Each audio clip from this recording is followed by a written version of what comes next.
आधुनिक रसायन शास्त्र का जनक किसे माना जाता है? तो आधुनिक रसायन शास्त्र का जनक है एंटोनी लावोजियर। लावोजियर को बोलते हैं आधुनिक रसायन शास्त्र का जनक। द्रव की अवस्थाओं की अधिकतम संख्या, द्रव की अवस्थाओं की अधिकतम संख्या कितनी होती है? तो जो द्रव की अवस्थाओं की अधिकतम संख्या जो होती है कितना, 5 होती है। समांतर द्रव की अवस्थाएं की भौतिक वर्गीकरण में अवस्था शामिल नहीं होती है। ऑप्शन है कोलाइड, गैसीय, द्रव, ठोस। तो ये जो आपका होता है कोलाइड शामिल नहीं होते, गैसीय, द्रव और ठोस शामिल होते हैं। खाली पदार्थ की उन अवस्थाओं में से एक है जो बहुत ही कम घनत्व वाले गैसों को अत्यंत कम तापमान के तहत ठंडा करके प्राप्त की जा सकती है। तो ये जो बोस-आइंस्टीन घनीभूत पदार्थ की उन अवस्थाओं में से एक है जो बहुत ही कम घनत्व वाले गैसों को अत्यंत कम तापमान के तहत ठंडा करके प्राप्त की जा सकती है। तो बोस-आइंस्टीन घनीभूत। विज्ञान के संदर्भ में निम्न में से कौन सा गुण मिश्रण का नहीं है? तो कौन सा गुण जो है मिश्रण का नहीं है? तो जो इनकी संरचना निहित होती है ये मिश्रण का गुण नहीं है कौन कौन? तो यह दो या अधिक तत्वों अथवा यौगिक द्वारा बना है। इसे भौतिक तरीका से अलग किया जा सकता है। किसी मिश्रण के घटक अपने गुण को बनाए रखते हैं, ये सब है, लेकिन क्या इसकी संरचना निहित नहीं होती है। निम्नलिखित कथन में से कौन सा कथन सत्य है? तो ये जो है आपका ऑप्शन है पानी, हाइड्रोजन और ऑक्सीजन का मिश्रण है, तो ये सही है। कौन सा कथन? पानी जो है हाइड्रोजन और ऑक्सीजन का मिश्रण है? नहीं, गलत है। सत्य कौन है? तो ऑप्शन सी जो है सत्य, पानी ऑक्सीजन और हाइड्रोजन का एक यौगिक है, मिश्रण नहीं यौगिक है। पानी नाइट्रोजन ऑक्सीजन का एक यौगिक है? नहीं, तो पानी ऑक्सीजन और हाइड्रोजन का एक यौगिक है। हवा एक है, तो हवा क्या है? तो हवा दो तत्वों और यौगिकों का मिश्रण है हवा। किस तत्व का परमाणु भार ज्ञात करने के लिए निम्नलिखित में से किसके साथ उस तत्व के परमाणु भार की तुलना की जाती है? तो ये जो है आपका किसके साथ तुलना की जाती है? तो हाइड्रोजन के साथ तुलना की जा सकती है। विश्व का प्रत्येक पदार्थ अत्यंत सूक्ष्म कणों से मिलकर बना है, यह सर्वप्रथम किसने कहा था? तो यह जो सर्वप्रथम आपका कनाद ने कहा था। कौन कहा था? तो कनाद ने कहा था। निम्नलिखित में से कौन सा एक मिश्रण नहीं है? तो आपका जो ग्रेफाइट जो हो क्या है? मिश्रण नहीं है। निम्नलिखित में से रासायनिक यौगिक कौन सा है? वायु, ऑक्सीजन, अमोनिया, पारा। तो ये जो है आपका अमोनिया जो है रासायनिक यौगिक है। पदार्थ का परमाणुक सिद्धांत सर्वप्रथम किसने प्रतिपादित किया था? तो ये जो आपका किया था जॉन डाल्टन ने किया था। किसी परमाणु के लिए प्लम पुडिंग मॉडल किसके द्वारा दिया गया था? प्लम पुडिंग मॉडल जो है आपका जे थॉमसन द्वारा दिया गया था। किसके द्वारा? J Thomson. एक परमाणु की 3 आधारभूत अवस्था कौन सी है? तो ये जो आपका प्रोटॉन, न्यूट्रॉन और इलेक्ट्रॉन, इसको आधारभूत अवस्था है, प्रोटॉन, न्यूट्रॉन और इलेक्ट्रॉन। द्रव्यमान संख्या किसका योग है? तो द्रव्यमान संख्या जो है आपका प्रोटॉन और न्यूट्रॉन का योग है, मीन्स P+N का योग बराबर द्रव्यमान संख्या। निम्नलिखित में से कौन सा एक न्यूक्लियन नहीं है? तो ये जो न्यूक्लियन नहीं है आपका इलेक्ट्रॉन जो है न्यूक्लियन नहीं है। इलेक्ट्रॉन की खोज किसने की थी? तो इलेक्ट्रॉन की खोज आपका जे थॉमसन ने किया था। Option D. एक इलेक्ट्रॉन क्या है? तो एक इलेक्ट्रॉन जो है आपका नेट आवेश के साथ एक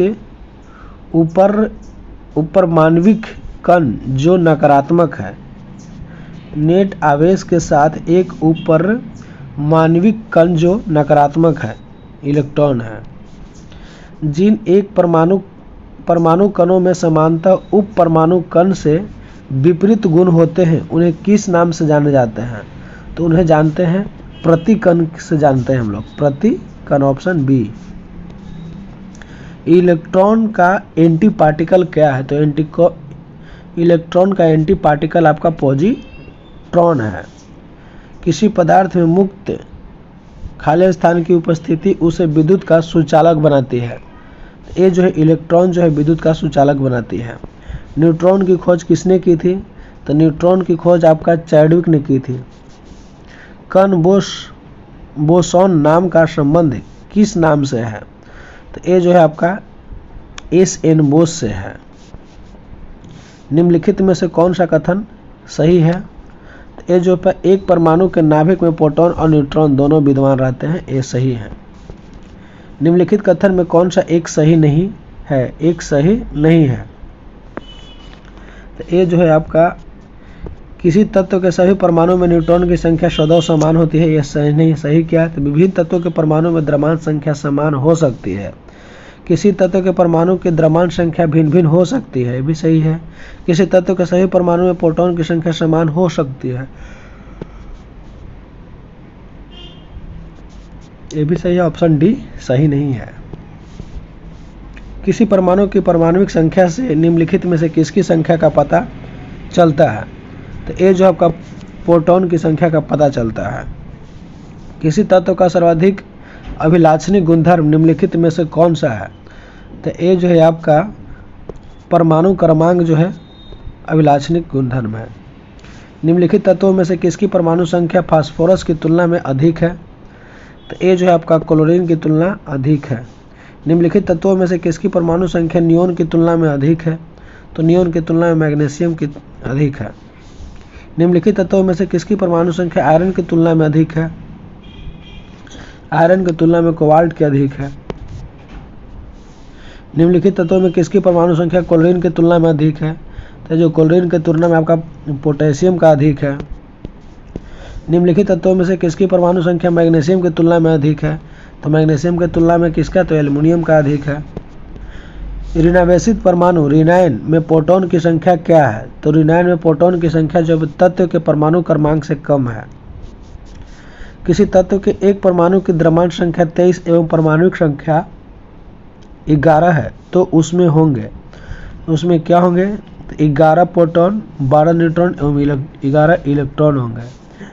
एक परमाणु की परमाणु संख्या क्या होती है जिसमें 10 प्रोटॉन और 11 न्यूट्रॉन है? तो P प्लस N क्या हो जाएगा? 21 हो जाएंगे। एक परमाणु की परमाणु संख्या क्या होगी जिसमें प्रोटॉन की संख्या 10 और न्यूट्रॉन, जिसमें 10 प्रोटॉन और 10 न्यूट्रॉन है? तो एक क्या हो जाएंगे आपका? 10 हो जाएंगे। प्रोटॉन की संख्या बराबर इलेक्ट्रॉन की संख्या।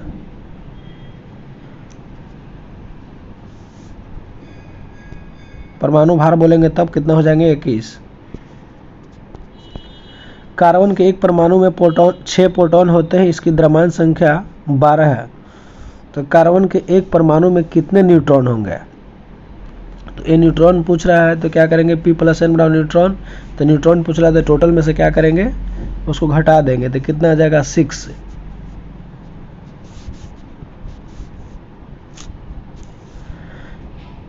Fe के न्यूक्लियस में 26 प्रोटॉन है, तो Fe2 प्लस आयन में इलेक्ट्रॉन की संख्या कितनी होगी?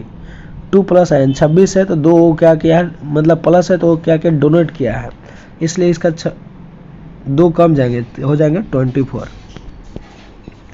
निम्नलिखित किन कणों में कणीय तरंग की द्रव्य प्रकृति पाई जाती है? कणीय तरंग की द्रव्य प्रकृति पाई जाती है आपका, तो इलेक्ट्रॉन में पाई जाती है। किसमें? तो इलेक्ट्रॉन में पाई जाती है।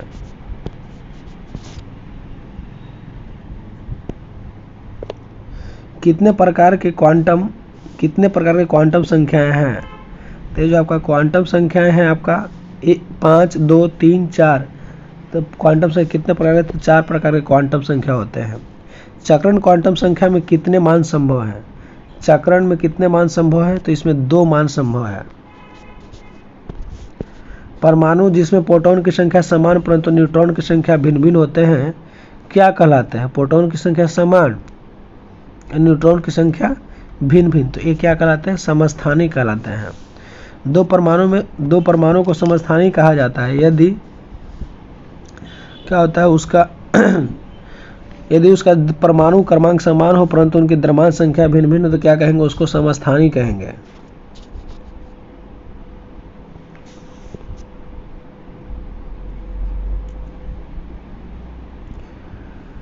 नेक्स्ट है, निम्नलिखित कथन में से कौन से समस्थानिकों तथा संभारकों के संबंध में सही है?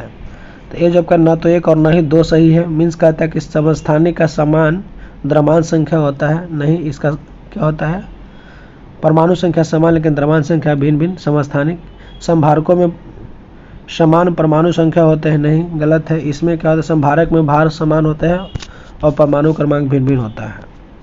एक तत्व के समस्थानिक के अणु के द्रव्यमान में अंतर का कारण क्या है? तो जो अंतर का कारण है आपका उनके नाभिक में न्यूट्रॉन को अलग अलग संख्या होना, यही क्या है, द्रव्यमान में अंतर का कारण है। समान तत्व के सभी आइसोटोप में क्या होते हैं? तो सभी आइसोटोप में एक जैसी परमाणविक क्रमांक किंतु भिन्न भिन्न परमाणविक सन्निहितता होती है। जब किसी तत्व के परमाणु की एक से ज़्यादा द्रव्यमान संख्या होती है तो उसे क्या कहते हैं? एक से ज़्यादा हो जाते हैं तो उसे क्या कहते हैं? आइसोटोप कहते हैं। क्या कहते हैं? आइसोटोप कहते हैं। आइसोटोप का रासायनिक गुण है, तो आइसोटोप का रासायनिक गुण क्या है? समान होना चाहिए। आइसोटोप है तो उसका रासायनिक गुण समान होना चाहिए। हाइड्रोजन के रेडियो सक्रिय समस्थानिक को कहते हैं, तो हाइड्रोजन के रेडियो सक्रिय समस्थानिक को क्या कहते हैं? ट्राइटियम कहते हैं।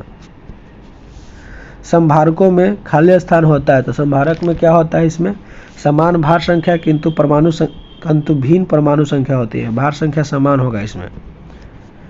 इलेक्ट्रॉन की समान संख्या वाले परमाणु अणु या आयन होते हैं। समान संख्या परमाणु अणु या आयन क्या? आइसो इलेक्ट्रॉनिक कहलाते हैं। Iso electronic. दो तत्व कैल्शियम परमाणु संख्या 20 और आर्गन परमाणु संख्या 18, दोनों तत्वों की द्रव्यमान संख्या 40 है। ऐसे तत्वों को क्या कहते हैं? तो द्रव्यमान संख्या समान है तो उसको क्या कहते हैं? संभारी कहते हैं। भार समान है। किसी परमाणु के उच्चतम ऊर्जा स्तर में स्थित इलेक्ट्रॉनों के खाली स्थान कहा जाता है, तो इलेक्ट्रॉनों के क्या कहा जाता है? आपका संयोजकता इलेक्ट्रॉन कहा जाता है। इलेक्ट्रॉन संयोजकता इलेक्ट्रॉन्स क्या बोला जाता है? संयोजकता इलेक्ट्रॉन्स कहा जाता है। Option C. किसी तत्व के रासायनिक गुणधर्म किस पर निर्भर करता है? जो रासायनिक गुणधर्म है आपका तत्व के सबसे बाहरी कोष में इलेक्ट्रॉन की संख्या पर निर्भर करता है। रेडियो सक्रियता की परिघटना की खोज किसने की थी? तो रेडियो से परिघटना की खोज हेनरी बेकरेल ने की थी। रेडियोधर्मिता का यूनिट क्या है? तो रेडियोधर्मिता का यूनिट आपका क्या है? क्यूरी है। क्या है? क्यूरी है। रेडियोधर्मिता नापी जाती है, तो रेडियोधर्मिता नापी जाती है आपका गीगर मुलर काउंटर से नापी जाती है। रेडियोधर्मी वस्तुओं को किससे से बने पात्र में रखना चाहिए? तो ये जो रखना चाहिए आपका शीशा में रखना चाहिए। रेडियोधर्मी तत्व किसका उत्सर्जन करते हैं? तो ये जो आपका किसको? तो अल्फा बीटा और गामा किरण को उत्सर्जित करते हैं। निम्नलिखित में से किसमें ऋणात्मक आवेश होता है? किसमें ऋणात्मक आवेश होता है? तो इसमें बीटा किरण में ऋणात्मक होता है, अल्फा में क्या होता है? प्लस होता है और गामा में निगेटिव होता है, गामा न्यूट्रल। निम्नलिखित में से किसके उत्सर्जन से संभारिक उत्पन्न होते हैं? संभारिक उत्पन्न होते हैं, संभारिक आपका बीटा किरण के उत्सर्जन से संभारिक उत्पन्न होते हैं। रेडियोधर्मी पदार्थ में किस दौरान कोई परिवर्तन द्रव्यमान या आवेश में नहीं होता है? तो द्रव्यमान और आवेश में नहीं होता है आपका गामा उत्सर्जन से, क्योंकि वो क्या होता है? न्यूट्रल होता है। अल्फा बीटा तथा गामा की भेदन शक्ति अपने आरोही क्रम में किस क्रम में होती है? अवरोही, मीन्स घटते क्रम में बता रहा है। तो घटते क्रम में आपका सबसे ज़्यादा किसका होता है? गामा का, उसके बाद बीटा का, उसके बाद अल्फा का, सबसे कम अल्फा का। न्यूनतम परागम शक्ति किरण कौन सी है? न्यूनतम मीन्स सबसे कम वाला कौन हो जाएंगे? तो ये जो हो जाएगा आपका अल्फा किरण, सबसे कम भेदन क्षमता है। अल्फा कण में क्या होता है? तो अल्फा कण में का 2 प्रोटॉन और 2 न्यूट्रॉन होता है। अल्फा पार्टिकल्स होते हैं, तो अल्फा पार्टिकल्स जो होते हैं आपका बिल्कुल हीलियम के केंद्र के जैसा होता है अल्फा पार्टिकल्स। अल्फा कण में 2 धनात्मक आवेश चार्ज होते हैं, इसका द्रव्यमान निम्न में से किस एक के लगभग बराबर होता है? तो जो लगभग बराबर होता है आपका हीलियम के एक परमाणु के द्रव्यमान के बराबर होता है। रेडियो एक्टिव सामग्री से उत्सर्जित बीटा किरण क्या है? बीटा किरण क्या है? तो ये आपका जो है आपका केंद्रीय न्यूक्लियस के चारों ओर घूमने वाले इलेक्ट्रॉन हैं। गामा किरणें किससे बनी होती है? तो जो गामा किरण जो आपका विद्युत चुंबकीय तरंग से बनी होती है। किसी नाभिक के गामा क्षय से क्या होता है? किसी नाभिक के गामा क्षय से क्या हो सकता है? तो ये आपका न तो नाभिक की द्रव्यमान संख्या बदलती है और न ही परमाणु क्रमांक संख्या, क्योंकि इस पर कुछ नहीं होता है। निम्नलिखित में से कौन एक रेडियो सक्रिय तत्व है? तो रेडियो सक्रिय तत्व कौन सा हो जाएगा? प्लूटोनियम क्या है? एक रेडियो सक्रिय तत्व है। कार्बन डेटिंग निम्न की आयु निर्धारण हेतु प्रयुक्त होती है। तो ये जो आपका जीवाश्म की आयु निर्धारित होती है क्या? Carbon dating. और चट्टान की कहेगा तो यूरेनियम।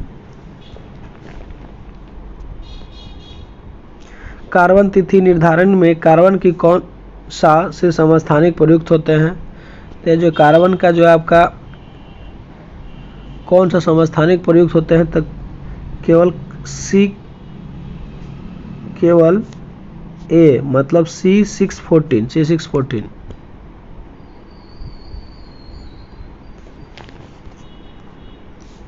एक रेडियोधर्मी पदार्थ को अर्धआयु 10 दिन है, तो इसका अभिप्राय क्या है? तो इसका अभिप्राय है आपका पदार्थ का 3/4 भाग का विघटन 20 दिन में हो जाएगा।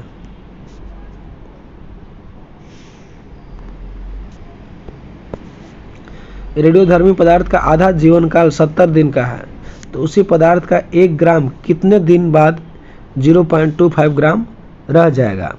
तो ये जो आपका 140 दिन बाद रह जाएगा। किसी रेडियो सक्रिय पदार्थ है रेडियम की अर्ध आयु 1600 वर्ष है।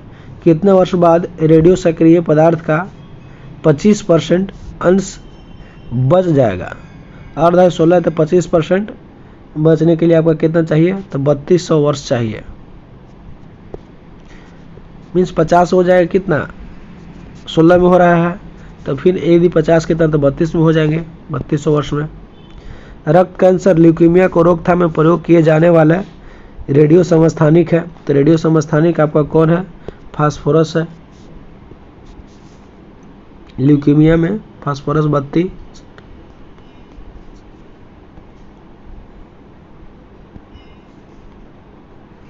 निम्नलिखित में कौन सुम्लित नहीं है? तो सुम्लित नहीं है आपका, तो डी जो है आपका सुम्लित नहीं है। मीन्स गोल्ड 98 रेटिना दोष का उपचार करता है, गलत है। कोबाल्ट 60 शरीर के अंतर्गत से अर्बुद का उपचार करता है। आयोडीन 131 थायराइड अर्बुद का उपचार करता है। फास्फोरस 32 श्वेत रक्त कण का उपचार करता है। कोबाल्ट 60 आमतौर पर विकिरण चिकित्सा में प्रयुक्त होता है क्योंकि यह उत्सर्जित करता है। तो ये जो आपका गामा किरण उत्सर्जित करता है। सूची 1 सूची 2 को सम्मिलित कीजिए। सूचियों को नीचे दिए गए कोड का प्रयोग कर सही उत्तर चुनिए। तो ये जो हो जाएंगे इसका यूरेनियम का समस्थानिक। तो यूरेनियम का समस्थानिक क्या है? तो नाभिकीय ईंधन है। उसके बाद कोबाल्ट का समस्थानिक कैंसर के उपचार में होता है। आयोडीन का समस्थानिक गलगंड के उपचार में होता है। और रेडियम के समस्थानिक द्वितीय कैंसर उपचार में होता है। तो ऑप्शन सी। किस प्रकार की अभिक्रिया से सबसे अधिक हानिकारक विकिरण पैदा होता है? सबसे अधिक हानिकारक विकिरण जो है आपका विखंडन अभिक्रिया से प्राप्त होता है। परमाणु विखंडन की प्रक्रिया है। तो परमाणु विखंडन की प्रक्रिया कौन है? तो एक भारी परमाणु नाभिक के उपखंड। एक भारी परमाणु नाभिक के उपखंड। नीचे एक अभिकथन और एक कारण दिया गया है। अभिकथन है परमाणु विखंडन की घटना अत्यधिक ऊर्जा उत्पन्न करती है। कारण है वह प्रक्रिया जिसमें एक नाभिक 2 प्रोटॉन में टूट जाता है, परमाणु विखंडन कहलाता है। अभिकथन और कारण दोनों सही है, लेकिन कारण अभिकथन का उचित व्याख्या नहीं करता है। मीन्स 1 और 2 दोनों सही है लेकिन व्याख्या सही नहीं कर रहा है। परमाणु बम किस सिद्धांत पर आधारित है? तो परमाणु बम जो है आपका अनियंत्रित नाभिकीय संलयन पर आधारित है। परमाणु प्रस्फोटन किसके द्वारा प्रेरित होता है? तो जो प्रस्फोटन है किसके द्वारा प्रेरित होता है? तो अनियंत्रित श्रृंखला अभिक्रिया द्वारा प्रेरित होता है। जापान पर गिराए गए परमाणु बमों का नाम क्या था? तो जापान पर जो परमाणु बम गिराया था उसका लिटिल बॉय और फैट मैन नाम दिया गया है। वर्ष 1945 में नागासाकी पर गिराए गए बमों में कौन सा विस्फोट प्रयुक्त किया गया था? तो कौन सा विस्फोट प्रयुक्त किया गया था? तो प्लूटोनियम का प्रयोग किया गया था। न्यूक्लियर संयंत्र के दौरान निम्नलिखित में से क्या होता है? न्यूक्लियर संयंत्र में क्या होता है? दो हल्के न्यूक्लियस मिलकर एक भारी न्यूक्लियस बनाते हैं। संलयन में क्या होते हैं? तो दो हल्के न्यूक्लियर मिलकर एक भारी न्यूक्लियर बनाते हैं।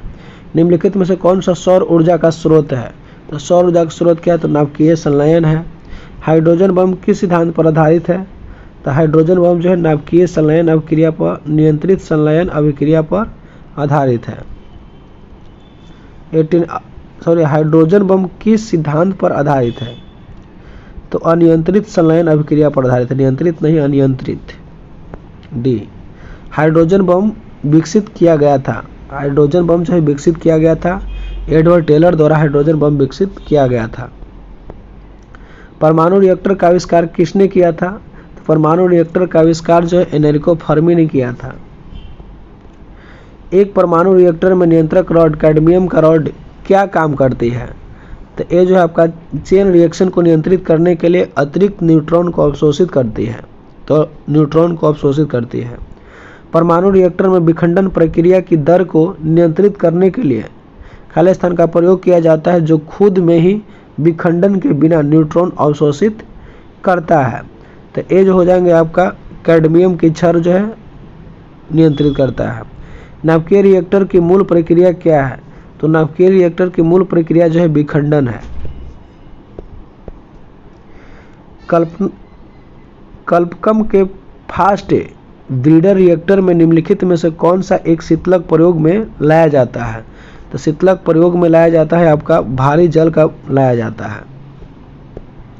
नाभिकीय अभिक्रिया के दौरान श्रृंखला अभिक्रिया को नियंत्रित करने के लिए न्यूट्रॉन का अवशोषण करने हेतु निम्न में से किसका प्रयोग किया जाता है? तो न्यूट्रॉन का अवशोषण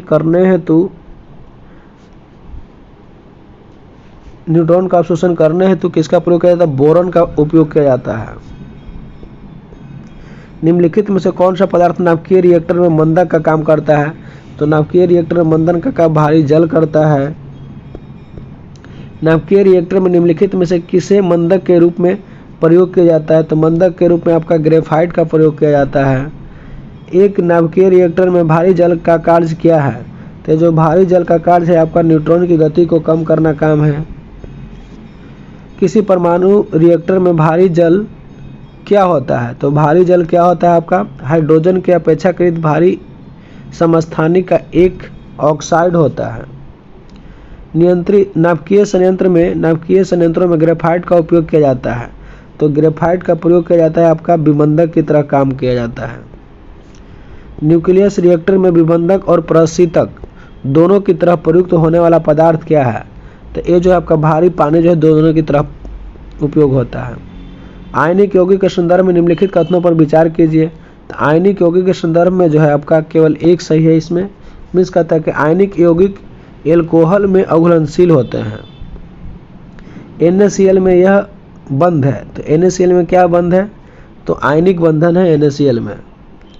दो परमाणु के बीच बंध की डैश प्रकृति अधिक होती है यदि उनकी विद्युत ऋणात्मकता का अंतर कम होता है। तो ये जो हो जाएंगे आपका सहसंयोजक। बंध पानी के अणु के भी भीतर परमाणुओं को बांधकर रखा जाता है। डैश बंध पानी के अणु के भीतर परमाणुओं को बांधकर रखा जा सकता है। तो ध्रुवीय सहसंयोजक द्वारा। नेक्स्ट हम नेक्स्ट क्लास में देखेंगे।